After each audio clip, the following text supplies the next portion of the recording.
আমার একজন বোন আছে যার হাজবেন্ড তার থেকে দূরে অবস্থান করেন। মাঝে মাঝে তিনি যখন উত্তেজিত থাকেন তখন ঘনিষ্ঠভাবে বোনকে ভিডিও কলে আসতে বলেন। এবারে শরীয়তের বিধান কি? কাপড়ে মজি লাগলে কি কাপড় নাপাক হয়ে যায়? কাপড়ে মজি লাগলে করণীয় কি? একাকী নামাজ পড়ার সময় কেরাত পড়ার বিধান কি? ঠোঁট না নেড়ে কেরাত পড়লে কি সালাত আদায় হবে? কর্মব্যস্ততার কারণে অনেক সময় ওয়াক্ত মতো নামাজ পড়া সম্ভব হয় না, কিন্তু প্রতিদিনই পরে কাজা আদায় করে নিয়ে ঠিক গুনাহ হবে? পিরিয়ড চলাকালীন সময় ঘর থেকে বের হওয়ার সময় আয়াতুল কুরসি পাঠ করা যাবে কিনা? মৃত্যুর পর মৃত ব্যক্তির পাশে বসে কোরআন তেলাওয়াত করার বিধান কি? জুমার খুতবা ছুটে গেলে শুধু জুমার নামাজ পড়লে কি জুমা আদায় হবে? আমার হাজবেন্ড প্রচুর ধূমপান করে, অনেক চেষ্টা করে তাকে ধূমপান করা থেকে ফেরাতে পারছি না, এখন আমার করণীয় কি? ইসলাম ধূমপান সম্পর্কে কি বলে? প্রিয় দর্শক, আর বিলম্ব না করে আসুন আমরা প্রশ্ন উত্তরের আলোকিত ভ্রমণে প্রবেশ করি। এমনি জাহিদুল ইসলাম আপনি লিখেছেন, হায়েজ অবস্থা মৃত ব্যক্তিকে গোসল দেওয়া যাবে কিনা? উত্তর হলো দেওয়া যাবে, দেওয়া যাবে না ব্যাপারটা এরকম নয়, তবে অন্য লোক থাকলে সন্দেহাতীতভাবে তারা দিবেন। মৃত ব্যক্তিকে যদি হায়েজ অবস্থা থেকে গোসল দেন, গোসল হয়ে যাবে। এরপরে এমডি আলামিন লিখেছেন, জুমার খুতবা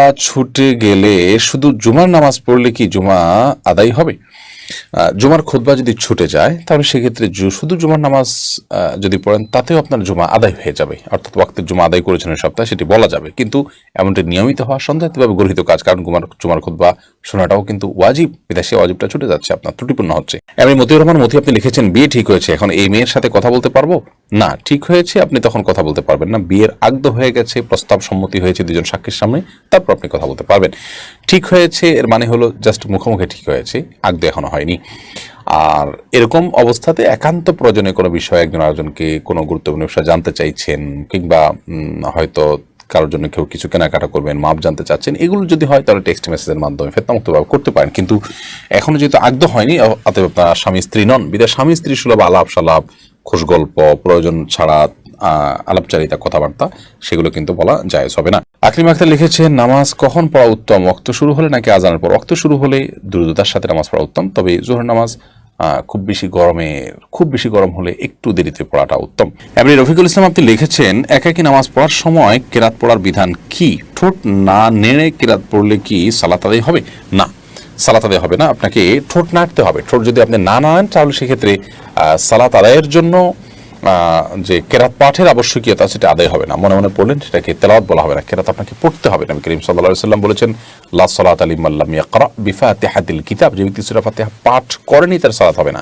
তাহলে এখানে পাঠ করতে বলেছেন তিনি। আপনি যদি মুখ না নাড়েন, ঠোঁট না নাড়েন, জিহ্বা না নাড়েন, তাহলে তো পাঠ হলো না, সেটা কল্পনা হলো, সেটা জল্পনা হলো, সেটা স্মৃতিতে আপনি স্মরণ করলেন, স্মরণ হলো।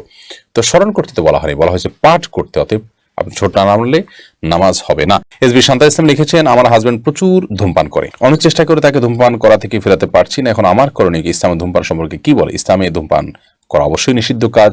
আল্লাহ বলেছেন, রাতুল কবিদিক তাহলুকা, যেদিকে তোমরা মানে ধ্বংসের দিকে ঠেলে দিও না, যেটি ক্ষতিকর হবে আপনার জন্য। আপনি জানেন আপনাকে আস্তে আস্তে মৃত্যুর দিকে নিয়ে যাবে, নানা রকম রোগ বালাইয়ের মধ্যে ফেলবে, এবং সেটা বাহ্যিক কোনো উপকারিতা নেই, অপকারিতাই বেশি। তো সেক্ষেত্রে সেটি নিষিদ্ধ, না জায়েজ, গুনাহের কথা। বিধায় আপনার স্বামীকে আপনি বোঝানোর চেষ্টা করবেন, আল্লাহর ভয় দেখাবেন, এবং অন্যদেরকে দিয়ে বোঝাবেন, তার জন্য আল্লাহর কাছে দোয়া করবেন, বিভিন্ন উদ্যোগ আপনি গ্রহণ করবেন। আসমা আক্তার জাকি আপনি লিখেছেন, নামাজ সঠিকভাবে পড়ার চেষ্টা করি, তাও মনে হয় যেন ভুল হচ্ছে, এর জন্য সিজদায়ে সাহু দেই, এই অবস্থায় আসলে করণীয় কি? আপনি যদি সঠিকভাবে পড়ে থাকেন, এরপরে মনে হচ্ছে ভুল হচ্ছে, মনে হচ্ছে ভিত্তিতে সিজদা সাহু আপনি দিবেন না। পার্টিকুলার কোনো ভুল যদি হয়, একেবারে জানলেন নির্দিষ্ট করে যে আমার এই ভুলটা হয়েছে, তার ভিত্তিতে আপনি সিজদা সাহু দিবেন। অনেকে এরকম ধোঁয়াশাপূর্ণ জাস্ট ওই মনে হয়েছে, কোনো ভুল হতেও পারে হলে এরকম ওয়াসওয়াসা, নিজের ভেতরে যে এক ধরনের সংশয় কাজ করে, এটা এক ধরনের রোগ বলতে পারি, সেই রোগের কারণে তিনি সিজদা সাহু দিচ্ছেন, এটা মোটেও উচিত নয়। ঠিক একইভাবে হজে বা উমরায় গেলে অনেকে অযথাই দম দেন, যে কোনো ভুল আমার হয়ে থাকতে পারে, তো একটা দম দিয়ে দিলাম। না, এরকম কোনো দমের নির্দেশনা শরীয়ত আমাদেরকে দেয়নি, বরং আমরা দম দেব যখন আমাদের কোনো ভুল ধরা পড়বে নির্দিষ্টভাবে, সেটি জাস্ট সন্দেহ দূরের জন্য থোক কোনো দম দিয়ে দেওয়া, নিজের সংশয় দূরের জন্য, অথচ কোনো ভুল হয়েছে কিনা সেটা আমি নিজেও জানি না এবং পরিষ্কার না, স্পষ্ট না, তাহলে সেক্ষেত্রে এটি শরীয়তের কোনো নির্দেশনা নয়। এরপর মেহেদি DIR আপনি লিখেছেন, মৃত্যুর পর মৃত ব্যক্তির পাশে বসে কোরআন তেলাওয়াত করার বিধান কি?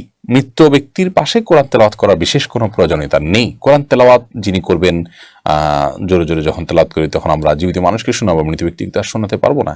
ওমা আনতা বিমুসমিউন মান ফিল কুবুর, যার কারণে মৃত ব্যক্তির পাশে বসে কোরআন তেলাওয়াত করতে হয় এরকম কোনো নির্দেশ আমাদেরকে দেয়নি। মৃত ব্যক্তিকে দ্রুততার সাথে গোসল দিয়ে জানাজা দাফনের মাধ্যমে তাকে বিদায় জানাতে হবে, সেটি হলো কোরআন এবং হাদিস কর্তৃক নির্দেশনা, অতএব সেটি আমরা করব। আর এর বাইরে তার জন্য ভাড়াটিয়া লোক দিয়ে অনেকে কোরআন তেলাওয়াত করেন, অথবা ভাড়াটিয়া ছাড়াও আপনার চারপাশে ঘিরে তেলাওয়াত করা, এরকম কোনো নির্দেশনা কোরআন এবং হাদিস থেকে দেওয়া হয়নি। এম সালমা লিখেছেন, পিরিয়ড চলাকালীন সময় ঘর থেকে বের হওয়ার সময় আয়াতুল কুরসি পাঠ করা যাবে কিনা? পিরিয়ড চলাকালীন সময় কোরআন কারীম তেলাওয়াত করবেন না, এটাই জমহুর আমাদের মত। তবে অনেক ওলামা কেরাম এটাকে জায়েজও বলেছেন। আবিদ হাসান আপনি লিখেছেন, কর্মব্যস্ততার কারণে অনেক সময় ওয়াক্ত মতো নামাজ পড়া সম্ভব হয় না, কিন্তু প্রতিদিনই পরে কাজা আদায় করে নিয়ে ঠিক গুনাহ হবে? অবশ্যই গুনাহ হবে। নিয়মিত আপনি যদি এটা করেন তাহলে সেটা এক ধরনের অপরাধ, আপনি সালাতকে সমত আদায় করছেন। আল্লাহ বলেছেন, ইন্নাস সালাতা কানাত আলাল মুমিনিনা কিতাবাম মাওকুতা, নিশ্চয়ই সালাত ইমানদারদের জন্য নির্দিষ্ট সময়ে পড়াটা এটা আল্লাহ তাআলার পক্ষ থেকে অবধারিত ফরজ করা হয়েছে। বিধায় সেই ফরজটাকে অবলীলা প্রতিদিন আপনি লঙ্ঘন করে যাবেন তথাকথিত ব্যস্ততায়, এই ব্যস্ততা আপনার জন্য জায়েজ নয়। আপনার ঈমান ধ্বংস হয়ে, তাকওয়া ধ্বংস হয়ে, আখিরাত এবং জান্নাত ধ্বংস হয়ে যদি দুনিয়ার অনেক কিছু অর্জন হয়, সেই অর্জনটা আপনার কাছে তুচ্ছ, সেটা আপনি গ্রহণ করার কথা নয়।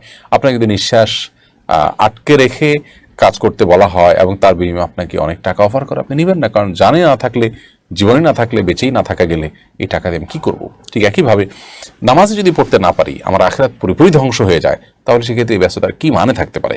আপনি আপনার পেশা, আপনার অবস্থান পরিবর্তন করে হলো ওয়াক্ত মতো সালাত আদায় করতে হবে। মাঝে মধ্যে এরকমটি হতে পারে, সেই ভিন্ন কথা। জাহিরুল ইসলাম আপনি লিখেছেন, কাপড়ে মজি লাগলে কি কাপড় নাপাক হয়ে যায়? কাপড়ে মজি লাগলে করণীয় কি? কাপড়ে মজি লাগলে অবশ্যই নাপাক হবে, যে জায়গা লাগবে সেটি। মজি বা ওয়াদি এই দুটি পদার্থ মূলত বীর্যপাতের আগে আঠালো পানির মতো আপনার জিনিস বের হয়, এটি কি মজি বলা হয়। পেশাবের সাথে কোত দিলে যে সাদা পদার্থ বের হয় সেটিকে ওয়াদি বলা হয়। এই অনেক সময় প্রেশারের কারণে বের হয়, এটা চাপের কারণে কারো বের হয়, অসুস্থতার কারণে। তো মজি বা ওদি এগুলো নাপাক, এগুলো যদি লাগে তাহলে শরীর বা কাপড় যে জায়গা লাগবে ওই জায়গাটা ধুইতে হবে, পরিষ্কার করতে হবে। আদিবা আমিন দিবা আপনি লিখেছেন, আমার একজন বোন আছে যার হাজবেন্ড তার থেকে দূরে অবস্থান করেন। মাঝে মাঝে তিনি যখন উত্তেজিত থাকেন তখন ঘনিষ্ঠভাবে বোনকে ভিডিও কলে আসতে বলেন, এবারে শরীয়তের বিধান কি? আল্লাহ মাফ করুন, এই বিষয়গুলো মৌলিকভাবে জায়েজ যদি সেফটিটা নিশ্চিত থাকে, অর্থাৎ ভিডিও বেহাত হবে, অন্য থার্ড পার্টির কাছে যেতে পারে, এরকম আশঙ্কা থাকলে সেক্ষেত্রে এটা জায়েজ নয়, কারণ সতর্ক ঢাকা এবং নিজের প্রাইভেসিকে রক্ষা করাটা অবশ্য কর্তব্য। আর এই সাধারণত যে সমস্ত অ্যাপগুলোর মাধ্যমে ভিডিও কল করা হয়, এগুলো আমি যতটুকু জানি যে সেগুলো সংশ্লিষ্ট কর্তৃপক্ষের মনিটরের সুযোগ থাকে, যদিও তারা ইন্ডিভিজুয়াল প্রত্যেকটা মানুষকে আলাদা আলাদা করে তার মনিটর করার সুযোগ পায় না। যদি বেহাত হওয়ার বা অন্যের দৃষ্টিগোচর হওয়ার বা অন্যের কাছে যাওয়ার মতো সেরকম আশঙ্কা না থাকে, তাহলে এটা বেসিক্যালি জায়েজ আছে। স্বামী স্ত্রী একে অন্যকে তার শরীরে যে কোনো অংশ দেখাতে পারেন, তবে এগুলোর ফলশ্রুতিতে তাদের উত্তেজনা আরও বেশি বৃদ্ধি হবে, এর ফলশ্রুতিতে তারা হারামে লিপ্ত হতে পারেন, জড়াতে পারেন। আর এই কারণে প্রবাসে খুব দীর্ঘ সময় স্ত্রী ছাড়া একজন স্বামীর বসবাস করা জায়েজ নয়, বা স্বামী ছাড়া স্ত্রীর বসবাস করা জায়েজ নয়। এই জন্যই তো প্রবাসে যথাসম্ভব এইভাবে দীর্ঘকাল অবস্থান করার যে একটা টেন্ডেন্সি বা একটা প্রবণতা আমাদের অনেকের